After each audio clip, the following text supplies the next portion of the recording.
Hello friends, welcome back to my channel exam world Bangla. আজ আমি 2023-এর কিছু কারেন্ট অ্যাফেয়ার্স নিয়ে আলোচনা করব, কারণ প্রতিটি কম্পিটিটিভ এক্সামে তোমরা দেখেছো যে কারেন্ট অ্যাফেয়ার্স থেকে কিন্তু কোশ্চেন আসে। তো ভিডিওটি তোমাদের জন্য খুবই গুরুত্বপূর্ণ, তোমরা স্কিপ না করে পুরো ভিডিওটা দেখো, আর আশা করি তোমাদের এক্সাম প্রিপারেশনের জন্য খুবই গুরুত্বপূর্ণ হবে। আর যেহেতু পুরো ইয়ারের কারেন্ট অ্যাফেয়ার্সটি একটা ভিডিওতে কমপ্লিট করা সম্ভব নয়, তাই আমি দুটি ভিডিও বানিয়েছি, পার্ট 1 ও পার্ট 2 করে। আর আজকে আমি পার্ট 1 আলোচনা করব। তোমরা যারা যারা এখনও চ্যানেলটিকে সাবস্ক্রাইব করোনি তারা চ্যানেলটিকে সাবস্ক্রাইব করে নিও পরবর্তী ভিডিওগুলো পাওয়ার জন্য। তো আর বেশি কথা বলবো না, চলো দেখি ভিডিওটি শুরু করি। প্রথমে কি আছে দেখে নিই। যেহেতু আমাদের ইয়ার শুরু হচ্ছে জানুয়ারি মাস দিয়ে, তো জানুয়ারি মাস থেকেই আমরা শুরু করছি কারেন্ট অ্যাফেয়ার্স।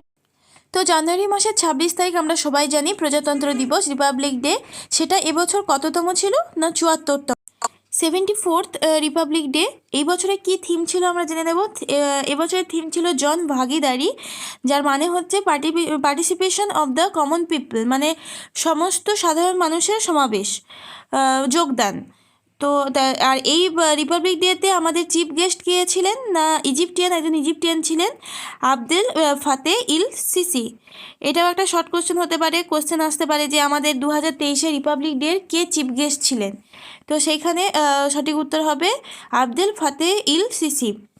পরে কি আছে দেখে নেব। এরপর আমরা জানুয়ারি মাসের কিছু ইম্পর্টেন্ট তারিখ জেনে নেব, যেগুলো থেকে এমসিকিউ প্রশ্ন আসতে পারে। এগুলো আমাদের মনে রাখতে হবে। যেমন দেখে নিই, 12 জানুয়ারি আমরা কি জানি? স্বামী বিবেকানন্দের জন্মদিন। এই দিনটি কিন্তু জাতীয় যুব দিবস হিসেবে পালন করা হয়।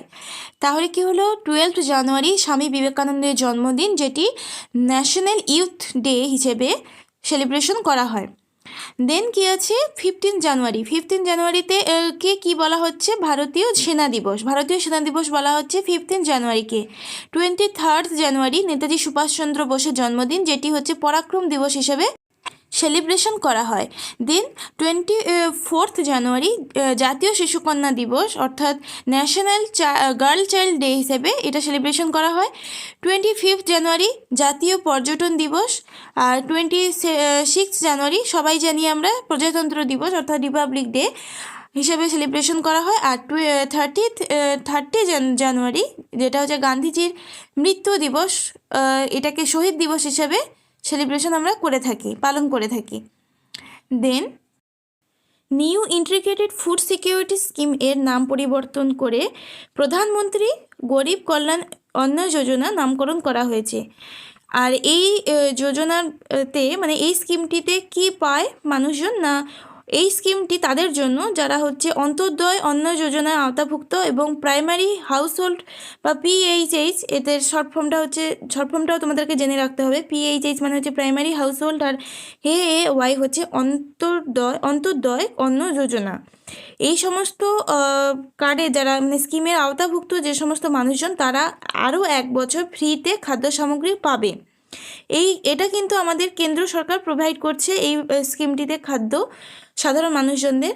আর এখান থেকে তোমাদের এমসিকিউ কোশ্চেন কি হতে পারে? না, যে new integrated food security scheme এর নাম পরিবর্তিত হয়ে নিচের কোনটি, এইভাবে প্রশ্নটা আসতে পারে যে নিচের কোনটি নামকরণ করা হয়েছে। সেক্ষেত্রে 4টে অপশন দিয়ে থাকবে, তোমাদের সঠিক উত্তরটি বেছে নিতে হবে। তো এটা একটা এমসিকিউ প্রশ্ন হতে পারে। নেক্সট কি আছে দেখে নেব। গ্লোবাল ইকোনমিক প্রসপেক্টস রিপোর্টস প্রকাশ করে ওয়ার্ল্ড ব্যাংকস।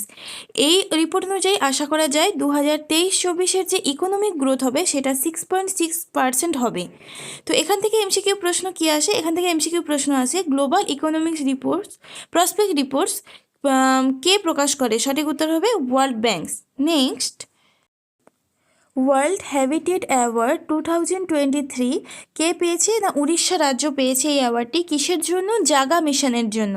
এই জাগা মিশন কী ছিল? না, empowering the lives of slum dwellers, মানে হচ্ছে যে যারা বস্তি এলাকায় বসবাস করছে তাদের জীবন ধারণের উন্নতির জন্য এই জাগা মিশন করেছিল উড়িষ্যা রাজ্য। তার জন্য সে ওয়ার্ল্ড হ্যাবিটেট অ্যাওয়ার্ড 2023 অ্যাওয়ার্ডটি পেয়েছে। তো এখান থেকে প্রশ্ন দুটো হতে পারে, একটা হচ্ছে জাগা মিশন কী ছিল, বা জাগা মিশনের জন্য কোন রাজ্য অ্যাওয়ার্ড পেয়েছে, আর ওয়ার্ল্ড হ্যাবিটেট অ্যাওয়ার্ড 2023-এর কে পেয়েছে, কোন রাজ্য? এইভাবে দুটো প্রশ্ন কিন্তু এখান থেকে হতে পারে। নেক্সট, পরের বিষয় very important, world longest river cruise. এটি হচ্ছে গঙ্গা বিলাস ক্রুজ নামে এটি পরিচিত। উত্তরপ্রদেশের বারাণসী থেকে এটি চলবে এবং 50 দিন পর বাংলাদেশ হয়ে অসমের ডিব্রুগড়ে পৌঁছবে। এর মধ্যে 12 দিন এই তরি থাকবে বাংলায়। বিদেশি পর্যটকদের বিশেষ আকর্ষণীয় কেন্দ্রবিন্দু হবে এই বিলাসবহুল ক্রুজ। ক্রুজটি ভারত এবং বাংলাদেশ পেরিয়ে 51 দিন 3,200 কিলোমিটার দূরত্ব অতিক্রম করবে। তো এখান থেকে অনেকগুলোই এমসিকিউ প্রশ্ন হতে পারে। ওয়ার্ল্ড লংগেস্ট রিভার ক্রুজ হচ্ছে গঙ্গা বিলাস ক্রুজ, এটা একদম ইম্পর্টেন্ট প্রশ্ন। আচ্ছা, এটার বিষয়ে আরেকটু জেনে নেব। আগেই বললাম এই ক্রুজটি প্রধানমন্ত্রী নরেন্দ্র মোদী উদ্বোধন করেছেন। ভ্রমণ করতে এই ক্রুজে খরচ পড়বে 20 লক্ষ টাকা এবং ক্রুজটি ছুঁয়ে যাবে 50টি পর্যটন কেন্দ্র। তাহলে এই বিষয় থেকে আমাদের অনেকগুলোই এমসিকিউ প্রশ্ন কিন্তু হয়ে গেল। পরে কি আছে আমরা দেখে নেব। পরের বিষয়, বাংলাদেশে প্রথম মেট্রো রেলের উদ্বোধন করেন প্রধানমন্ত্রী শেখ হাসিনা। আর আমাদের ভারতে প্রথম কোথায় চালু হয়েছিল মেট্রো রেল? কলকাতায়। 1984 সালে প্রথম ভারতে মেট্রো রেল চালু হয়েছিল। এখান থেকে প্রশ্ন আসতে পারে যে বাংলাদেশে কে প্রথম মেট্রো রেলের উদ্বোধন করেছেন? সঠিক উত্তর হবে প্রধানমন্ত্রী শেখ হাসিনা। পরের বিষয়, মিতালি রাজ একজন ফিমেল ক্রিকেটার যিনি খেলরত্ন অ্যাওয়ার্ড পেয়েছেন। এখান থেকে এমসিকিউ প্রশ্ন আসতে পারে যে খেলরত্ন অ্যাওয়ার্ড প্রথম একজন মহিলা পেয়েছেন, তার নাম কি? সঠিক উত্তর হবে Mithali Raj. Next, ICC T20 under nineteen world cup 2023 হয়েছিল সাউথ আফ্রিকাতে। আর এখানে ভারতের বিরুদ্ধে খেলেছিল ইংল্যান্ড, কিন্তু জয়লাভ করেছে ভারত। আর এটা প্রথমবার হয়েছিল মহিলাদের ওয়ার্ল্ড কাপ আন্ডার-19 এজে। নেক্সট, অনিল কুমার লাহোতি সম্প্রতি রেলওয়ে বোর্ডের প্রধান নির্বাহী কর্মকর্তা ও চেয়ারম্যান হিসেবে নিযুক্ত হয়েছেন। প্রশ্ন আসতে পারে যে সম্প্রতি রেলওয়ে বোর্ডের প্রধান নির্বাহী কর্মকর্তা ও চেয়ারম্যান হিসেবে নিযুক্ত হয়েছেন কে? সঠিক উত্তর হবে অনিল কুমার লাহোতি। পরে কি আছে দেখে নেব। পশ্চিমবঙ্গে প্রথম বন্দে ভারত এক্সপ্রেস চালু হয়েছে হাওড়া ও নিউ জলপাইগুড়ি রুটে। আর এটি 7 নম্বর বন্দে ভারত এক্সপ্রেস। মানে এর আগে 6টি বন্দে ভারত এক্সপ্রেস চালু হয়েছে ভারতবর্ষে। তো এটা ভেরি ভেরি ইম্পর্টেন্ট প্রশ্ন হতে পারে যে পশ্চিমবঙ্গে প্রথম কোন রুটে বন্দে ভারত এক্সপ্রেস চালু হয়েছে? তো সঠিক উত্তর হবে হাওড়া ও নিউ জলপাইগুড়ি রুটে। নেক্সট, প্রভুচন্দ্র মিশ্র সম্প্রতি বিজ্ঞান ও গবেষণার ক্ষেত্রে তার শ্রেষ্ঠত্বের জন্য অটল সম্মান পুরস্কারে ভূষিত হয়েছেন। এই ধরনের প্রশ্নগুলো কিন্তু খুবই ইম্পর্টেন্ট, কারণ এই রকম সম্মান বা পুরস্কার থেকে কিন্তু প্রত্যেকটা এক্সামে কোশ্চেন এসে থাকে। পরে কি আছে দেখে নেব। আইআইটি কানপুর সম্প্রতি আর্টিফিশিয়াল হার্ট তৈরি করেছে। অর্থাৎ মূলত হার্টের চিকিৎসার জন্য তারা কৃত্রিম হৃদয় বা হৃৎপিণ্ড তৈরি করছে আইআইটি কানপুর। এখানে প্রশ্ন আসতে পারে যে সম্প্রতি আর্টিফিশিয়াল হার্ট কারা আইআইটি কোন আইআইটি তৈরি করেছে? অপশন থাকতে পারে IIT Kanpur, IIT Delhi, IIT Kharagpur. তো সঠিক উত্তর বেছে নিতে হবে। সঠিক উত্তর হবে আইআইটি কানপুর। নেক্সট, অরবিন্দ ওয়ালিয়াকে ভারতীয় সেনাবাহিনীর পরবর্তী ইঞ্জিনিয়ার ইন চিফ হিসেবে নিয়োগ করা হয়েছে। মনে রাখতে হবে এই ধরনের প্রশ্নগুলো। নেক্সট, সম্প্রতি stay safe online campaign launch করেন কে? সঠিক উত্তর হবে অশ্বিনী বৈষ্ণব। এখানে এমসিকিউ প্রশ্ন হতে পারে যে সম্প্রতি স্টে সেফ অনলাইন ক্যাম্পেইন কে লঞ্চ করে? সেখানে সঠিক উত্তর হবে অশ্বিনী বৈষ্ণব। পরের বিষয়, হোম এবং corporation minister Shri Amit Shah border security force BSF একটা মোবাইল অ্যাপ চালু করেছেন যার নাম হচ্ছে প্রহরী। এর দ্বারা কি হবে না বিএসএফরা তাদের সমস্ত রকম ইনফরমেশান, পার্সোনাল ইনফরমেশান এবং service related information, housing, Ayushman CAPF এবং লিভ রিলেটেড ইনফরমেশান তারা মোবাইলে দেখতে পাবে। তাহলে অ্যাপটার নাম হলো প্রহরী। পরে বিষয় কী আছে দেখে নেব। তামিলনাড়ু রাজ্য সরকার সম্প্রতি নীলগিরি থার প্রকল্প চালু করেছেন। এই নীলগিরি থার প্রকল্পটা কি না তামিলনাড়ু স্টেট অ্যানিমেল হচ্ছে নীলগিরি থার। তো এই স্টেট অ্যানিমেল বিলুপ্ত প্রায় হচ্ছে আস্তে আস্তে, তাই তাদের সংরক্ষণের জন্য তামিলনাড়ু রাজ্য সরকার নীলগিরি থার প্রকল্প রূপে একটা প্রকল্প চালু করেছেন। তো এখান থেকে শর্ট কোশ্চেন আসতেই পারে যে নীলগিরি থার প্রকল্প কোন রাজ্য সরকার চালু করেছেন? সঠিক উত্তর হবে তামিলনাড়ু রাজ্য সরকার। নেক্সট, 108তম ভারতীয় বিজ্ঞান কংগ্রেস আয়োজিত হয়েছে মহারাষ্ট্রে, আর এটি চলেছিল জানুয়ারি 3 তারিখ থেকে 7 তারিখ পর্যন্ত, আর এটি হয়েছিল নাগপুর ইউনিভার্সিটিতে। এটাও শর্ট প্রশ্ন আসতে পারে যে 108তম ভারতীয় বিজ্ঞান কংগ্রেস আয়োজিত হয়েছিল কোথায়? সঠিক উত্তর হবে মহারাষ্ট্র। কোন ইউনিভার্সিটিতে হয়েছিল বললে? নাগপুর ইউনিভার্সিটিতে। পরের বিষয়, বিশাখাপত্তনম রেলওয়ে স্টেশনকে সাম্প্রতিক গ্রিন রেলওয়ে স্টেশন সার্টিফিকেশন প্রদান করা হয়েছে। এখানে প্রশ্ন হতে পারে যে কোন রাজ্যকে সম্প্রতি গ্রিন রেলওয়ে স্টেশন সার্টিফিকেশন প্রদান করা হয়েছে? সঠিক উত্তর হবে বিশাখাপত্তনম।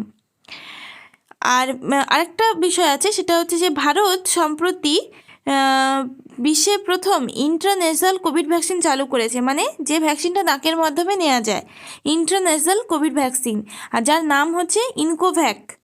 ভেরি ভেরি ইম্পর্টেন্ট প্রশ্নটা, যে ভারত প্রথম ইন্ট্রানেজাল কোভিড ভ্যাকসিন চালু করেছে যার নাম ইনকোভ্যাক। পরের বিষয়, গোয়া রাজ্য সরকার vision for all school eye health programme চালু করেছে। প্রশ্ন আসতে পারে যে কোন রাজ্য সরকার প্রথম vision for all school eye health programme চালু করেছে? সঠিক উত্তর হবে গোয়া রাজ্য সরকার। পরের বিষয় কি আছে, 2023 সালে প্রজাতন্ত্র দিবসের কুচকাওয়াজের জন্য উত্তরাখণ্ড রাজ্যের ট্যাবলো সেরা ট্যাবলো পুরস্কার জিতেছে। এখান থেকে কোশ্চেন কীরকম হতে পারে না, 2023 সালে প্রজাতন্ত্র দিবসের কুচকাওয়াজের জন্য কোন রাজ্যের ট্যাবলো সেরা ট্যাবলো পুরস্কার জিতেছে? সঠিক উত্তর কী হবে? উত্তরাখণ্ড। তো এইভাবে প্রশ্নগুলো আসবে। নেক্সট কি বিষয় আছে আমরা দেখে নেব। ভেরি ভেরি ইম্পর্টেন্ট বিষয়, G20 এর সাস্টেনেবল ফিন্যান্স ওয়ার্কিং গ্রুপের বৈঠক গুয়াহাটি আসামে প্রথম শুরু হয়েছিল। ভেরি ভেরি ইম্পর্টেন্ট এই প্রশ্নটা হতে পারে যে প্রথম G20 এর সাস্টেনেবল ফিন্যান্স ওয়ার্কিং গ্রুপের বৈঠক কোথায় হয়েছিল? 4টে অপশন থাকবে, সঠিক উত্তর হবে গুয়াহাটিতে। গুয়াহাটি আসামে প্রথম G20 এর সাস্টেনেবল ফিন্যান্স ওয়ার্কিং গ্রুপের বৈঠক শুরু হয়েছিল। আচ্ছা, পরে কি আছে, 2 ফেব্রুয়ারিতে পালিত হয় বিশ্ব জলাভূমি দিবস। ভেরি ভেরি ইম্পর্টেন্ট প্রশ্ন হতে পারে যে প্রতি বছর কোন তারিখে পালিত হয় বিশ্ব জলাভূমি দিবস, অর্থাৎ ওয়ার্ল্ড ওয়েটল্যান্ডস ডে। তো এখানে সঠিক উত্তর হবে 2 ফেব্রুয়ারি। 2 ফেব্রুয়ারিতে প্রতি বছর পালিত হয় বিশ্ব জলাভূমি দিবস। পরের বিষয় কি আছে দেখব। প্রতি বছর 4 ফেব্রুয়ারিতে পালিত হয় বিশ্ব ক্যান্সার দিবস। মনে রাখতে হবে ফেব্রুয়ারি 4 তারিখে প্রত্যেক বছর আমাদের বিশ্ব ক্যান্সার দিবস পালন করা হয়। আরেকটি বিষয় আছে কি না, বায়ো এশিয়া 2023 এর 20তম সংস্করণ আয়োজিত হচ্ছে কোথায়? তেলেঙ্গানাতে। বায়ো এশিয়া 2023 এর 20th সংস্করণ কোথায় আয়োজিত হচ্ছে? না তেলেঙ্গানায়। প্রশ্ন আসতে পারে যে বায়ো এশিয়া 2023 এর 20তম সংস্করণ কোথায় আয়োজিত হচ্ছে? সঠিক উত্তর হবে তেলেঙ্গানাতে। পরের বিষয়, ভারতের G20 প্রেসিডেন্সির অধীনে প্রথম পর্যটন ওয়ার্কিং গ্রুপের বৈঠক আয়োজিত হয়েছিল গুজরাটে। কি বলা হয়েছে? ভারতের G20 প্রেসিডেন্সির অধীনে প্রথম পর্যটন ওয়ার্কিং গ্রুপের বৈঠক কোথায় আয়োজিত হয়েছিল? না গুজরাটে। আরেকটি কি বলেছে না, ভারতের G20 প্রেসিডেন্সির অধীনে U20 এনগেজমেন্ট গ্রুপের প্রথম বৈঠকটি আয়োজিত হয়েছিল গুয়াহাটি আসামে। G20 থেকে যে সমস্ত কারেন্ট অ্যাফেয়ার্স হয় সেগুলো প্রত্যেকটি আমাদের মনে রাখতে হবে, কারণ এই বিষয়টা ভেরি ভেরি ইম্পর্টেন্ট। এখান থেকে জেনারেল স্টাডিজ থেকে কিন্তু এইখান থেকে প্রশ্ন কিন্তু আসতে পারে। পরে কি আছে দেখে নেব। মহিলা premier league women premier league 2023 উদ্বোধনী আসর অনুষ্ঠিত হয়েছে কোথায়? মুম্বাইতে। কোশ্চেন আসতেই পারে যে 2023 মহিলা প্রিমিয়ার লিগটি কোথায় অনুষ্ঠিত হয়েছিল? 4টে অপশান থাকবে, সঠিক উত্তর হবে মুম্বাইতে। পরের কি আছে দেখে নেব। পরে আছে বিশ্বভারতী বিশ্ববিদ্যালয় ইউনেস্কো কর্তৃক বিশ্বের প্রথম লিভিং হেরিটেজ ইউনিভার্সিটি ঘোষিত হয়েছে। ভেরি ভেরি ইম্পর্টেন্ট প্রশ্ন আসতে পারে যে নিম্নের কোনটি ইউনেস্কো কর্তৃক বিশ্বের প্রথম লিভিং হেরিটেজ ইউনিভার্সিটি ঘোষিত হতে চলেছে বা হয়েছে? সঠিক উত্তর হবে বিশ্বভারতী বিশ্ববিদ্যালয়, এটা হবে সঠিক উত্তর। এইভাবেই প্রশ্নগুলো আসবে। পরের কি বিষয়ে প্রশ্ন আছে দেখে নেব। সম্প্রতি মাতৃভূমি বুক অফ দ্য ইয়ার পুরস্কার পেয়েছেন কে? ডক্টর পেগি মোহন। ডক্টর পেগি মোহন সম্প্রতি মাতৃভূমি বুক অফ দ্য ইয়ারের পুরস্কার পেয়েছেন। পরের বিষয় কি আছে? সম্প্রতি বার্ড নামে একটি নতুন পরীক্ষামূলক এআই চ্যাটবট চালু করেছে গুগল। প্রশ্ন আসতে পারে যে সম্প্রতি বার্ড নামে একটি নতুন পরীক্ষামূলক এআই চ্যাটবট, এআই হচ্ছে আর্টিফিশিয়াল ইন্টেলিজেন্সি চ্যাটবট, চালু করেছে কে? না গুগল। পরে কিছু দেখে নেব। প্রধানমন্ত্রী সম্প্রতি এশিয়ার বৃহত্তম হেলিকপ্টার তৈরির সুবিধা কেন্দ্রের উদ্বোধন করলেন কোথায়? না কর্ণাটকে। প্রশ্ন আসতে পারে যে প্রধানমন্ত্রী কোথায় সম্প্রতি এশিয়ার বৃহত্তম হেলিকপ্টার তৈরির সুবিধা কেন্দ্রের উদ্বোধন করলেন? অপশান থাকবে 4টে, সঠিক উত্তর হবে কর্ণাটক। কর্ণাটকে প্রথম তিনি এশিয়ার বৃহত্তম হেলিকপ্টার তৈরির সুবিধা কেন্দ্রের উদ্বোধন করেছেন। নেক্সট, সম্প্রতি মোট 5 জন বিচারপতিকে সুপ্রিম কোর্টের বিচারপতি হিসাবে পদোন্নতি পেয়েছেন। প্রশ্ন আসতে পারে যে কতজন বিচারপতি সুপ্রিম কোর্টের বিচারপতি হিসেবে পদোন্নতি পেয়েছেন? সঠিক উত্তর হবে 5 জন। পরের বিষয় কি আছে? প্রতি বছর 13ই ফেব্রুয়ারি তারিখে বিশ্ব বেতার দিবস পালন করা হয়। ওয়ার্ল্ড রেডিও ডে পালন করা হয় কবে? 13ই ফেব্রুয়ারি। প্রত্যেক বছর 13ই ফেব্রুয়ারিতে বিশ্ব বেতার দিবস, ওয়ার্ল্ড রেডিও ডে পালন করা হয়। পরে দেখে নেব। সম্প্রতি ডিজিটাল পেমেন্ট উৎসব চালু করেছেন অশ্বিনী বৈষ্ণব। প্রশ্ন আসতে পারে যে ডিজিটাল পেমেন্ট উৎসব কে চালু করেছেন? সঠিক উত্তর হবে অশ্বিনী বৈষ্ণব।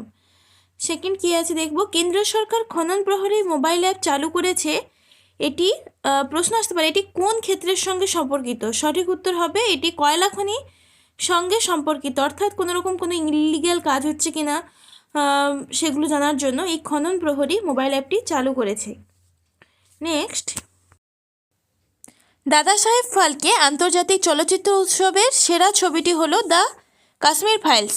দ্য কাশ্মীর ফাইলস হলো দাদা সাহেব ফালকের আন্তর্জাতিক চলচ্চিত্র উৎসবের সেরা ফিল্ম। নেক্সট, 14তম রাষ্ট্রীয় সংস্কৃতি মহোৎসব শুরু হয়েছে কোথায়? না রাজস্থানে। রাজস্থানে 14তম রাষ্ট্রীয় সংস্কৃতি মহোৎসব শুরু হয়েছে। নেক্সট, পুরুষের ক্যাটাগরিতে, মেল ক্যাটাগরিতে ফিফার বর্ষসেরা ফুটবলার 2022 শিরোপা পেলেন লিওনেল মেসি। মেসি মেল ক্যাটাগরিতে ফিফার বর্ষসেরা ফুটবলার 2022-এর সেরা শিরোপা পেলেন। দেন মহিলাদের ক্যাটাগরিতে ফিফার বর্ষসেরা ফুটবলার পুরস্কারে জয়ী হলেন আলেক্সিয়া পুটেলাস। এর আগে আমরা জানলাম মেল ক্যাটাগরিতে ফিফার যে পুরস্কারে জয়ী হয়েছেন তার নাম হচ্ছেন মেসি। মেসি জয়লাভ করেছে মেল ক্যাটাগরিতে, আর ফিমেল ক্যাটাগরিতে ফিফার বর্ষসেরা ফুটবলার পুরস্কারে জয়ী হলেন আলেক্সিয়া পুটেলাস। পরে কি রয়েছে? পরে রয়েছে প্রধানমন্ত্রী নরেন্দ্র মোদী কর্ণাটক রাজ্যের শিবমোগা বিমানবন্দরের উদ্বোধন করেছেন। প্রশ্ন আসতে পারে যে শিবমোগা বিমানবন্দরের উদ্বোধন করেছেন কে আর কোথায়, কোন রাজ্যে? দুটোই এখানে প্রশ্ন আসতে পারে। তো প্রধানমন্ত্রী নরেন্দ্র মোদী কর্ণাটক রাজ্যের শিবমোগা বিমানবন্দরের উদ্বোধন করেছেন। নেক্সট, সম্প্রতি ইলোরা অজন্তা আন্তর্জাতিক উৎসব 2023-এর শুরু হয়েছে মহারাষ্ট্র রাজ্যে। শর্ট প্রশ্ন আসতে পারে যে সম্প্রতি অজন্তা ইলোরা উৎসব কোথায় শুরু হয়েছে? সঠিক উত্তর হবে মহারাষ্ট্র রাজ্যে। দেন কি আছে? জনসাধারণের ধূমপান বন্ধ করতে কর্ণাটক রাজ্যে স্টপ টোব্যাকো অ্যাপ চালু করা হয়েছে। Very very important. Stop tobacco app কোথায় চালু করা হয়েছে যদি প্রশ্ন আসে, সঠিক উত্তর হবে কর্ণাটক রাজ্যে। নেক্সট কি প্রশ্ন আছে আমরা দেখে নেব। বিশ্বের বৃহত্তম হরপ্পা সভ্যতার জাদুঘর স্থাপিত হবে হরিয়ানা রাজ্যে। ভেরি ভেরি ইম্পর্টেন্ট বিষয়, প্রশ্ন আসতে পারে বিশ্বের বৃহত্তম জাদুঘর কোথায় স্থাপিত হবে? হরপ্পা সভ্যতার জাদুঘর কোন রাজ্যে স্থাপিত হবে? সঠিক উত্তর হবে হরিয়ানা রাজ্যে।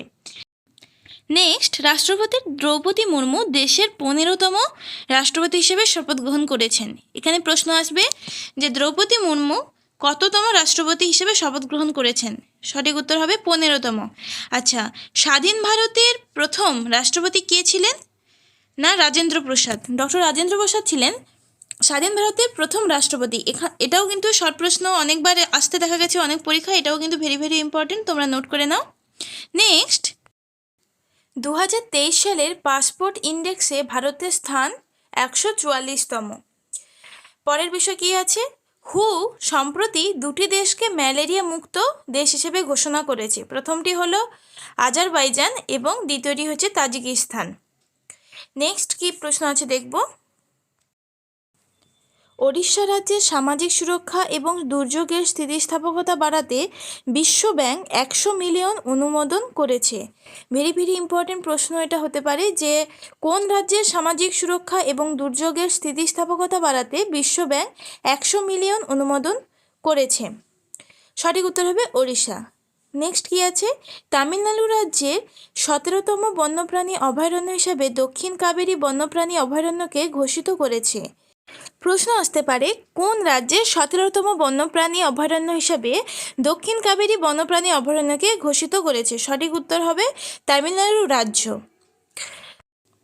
আজকের মতো এই পর্যন্ত। আরও অনেক অনেক অজস্র কারেন্ট অ্যাফেয়ার্স রয়েছে, আরও কিছু কারেন্ট অ্যাফেয়ার্স আমি নেক্সট ভিডিওতে আলোচনা করব। এক্সামের মান অনুযায়ী আমাদের কারেন্ট অ্যাফেয়ার্সগুলি স্টাডি করতে হবে, অর্থাৎ WBCS এক্সামে যে ধরনের কারেন্ট অ্যাফেয়ার্স আসবে, PSC মিসলেনিয়াস, ক্লার্কশিপ বা ফুড এসআইতে, এই সমস্ত এক্সামে কিন্তু একটু কোশ্চেনের ধাঁচটা আলাদা হবে, তো আমাদের সেইভাবে প্রিপারেশন নিতে হবে। আমি মূলত PSCর বিভিন্ন এক্সামের জন্য এই কারেন্ট অ্যাফেয়ার্সগুলি আলোচনা করেছি। ভিডিওটি যদি ভালো লাগে অবশ্যই একটি লাইক করো এবং চ্যানেলে নতুন হলে অবশ্যই চ্যানেলটিকে সাবস্ক্রাইব করো। আজকের এই পর্যন্ত, দেখা হচ্ছে নেক্সট ভিডিওতে। Thank you.